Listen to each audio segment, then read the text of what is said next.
ایک دفعہ کا ذکر ہے جب ایک زوردار جنگ ہونے والی تھی۔ ایک طرف تھا ڈائنوسور کا جاندار جو اپنی شکتی اور بڑی طاقت سے مشہور تھا۔ دوسری طرف تھا ایک انسانوں کا صوتی فوج جو اپنی حوصلہ اور دماغی حرکت کے لیے جانا جاتا تھا۔ دونوں کے درمیان جنگ کا ماحول تیول ہو گیا تھا۔ ڈائنوسور کی فوج میں غضب کی طاقت تھی۔ ہر ایک ڈائنوسور بہت بڑا اور شکتیمان تھا۔ ان کا رنگ، ان کا بدن اور ان کا جسم ان کی شکتی کو دکھاتا تھا۔ وہ سمجھتے تھے کہ صرف ان کی طاقت ہی جیت سکتی ہے۔ لیکن انسانوں کی فوج میں سب کچھ ویسے نہیں تھا۔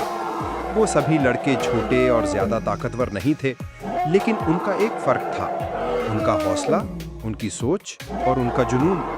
ان کے دماغ میں ایک سوچ تھی کہ اگر وہ مل کر کام کریں گے تو کوئی بھی جنگ جیت سکتے ہیں۔ ڈائنوسور کے ساتھ جنگ شروع ہوئی۔ ڈائنوسور نے اپنے شہروں کو چھوڑے اور انسانوں کی فوج پر حملہ کر دیا۔ پہلے تو ڈائنوسور کی طاقت نے سب کو ڈرا دیا، لیکن ایک انسان جس کا نام عارف تھا نے اپنے فوجیوں کو کہا کہ اگر ہم مل کر کام کریں تو ہم جیت سکتے ہیں۔ طاقت سے زیادہ ہماری دماغی سوچ ضروری ہے۔ عارف نے اپنے فوجیوں کو ایک سمپل پلان بتایا۔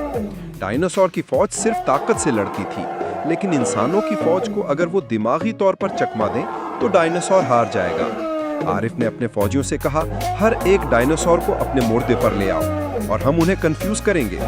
ہماری سوچ سے ہم ان کی طاقت کو بیکار کر دیں گے۔ جنگ چلتی رہی اور انسانوں کی فوج نے اپنے حوصلے سے ڈائنوسور کو ایک ناچیز بنا دیا۔ ڈائنوسور جو سمجھتا تھا کہ صرف ان کی طاقت جیتنے کے لیے کافی ہے، وہ غلط ثابت ہوا۔ انسانوں کی فوج نے اپنی یونٹی اور سوچ سے انہیں ہرایا۔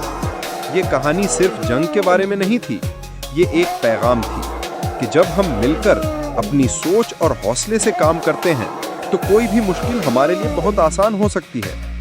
طاقت صرف جسم سے نہیں، دماغ سے بھی آتی ہے۔ اگر ہم اپنی زندگی میں اپنی سوچ کو طے کریں اور اپنے گولز کے لیے پوری لگن سے کام کریں تو کوئی بھی جنگ ہم جیت سکتے ہیں۔ اس کہانی کا پیغام یہ تھا کہ طاقت کا اصل اظہار صرف فزیکل اسٹرینتھ میں نہیں ہوتا، بلکہ دماغی اور جذباتی طاقت میں بھی ہوتا ہے۔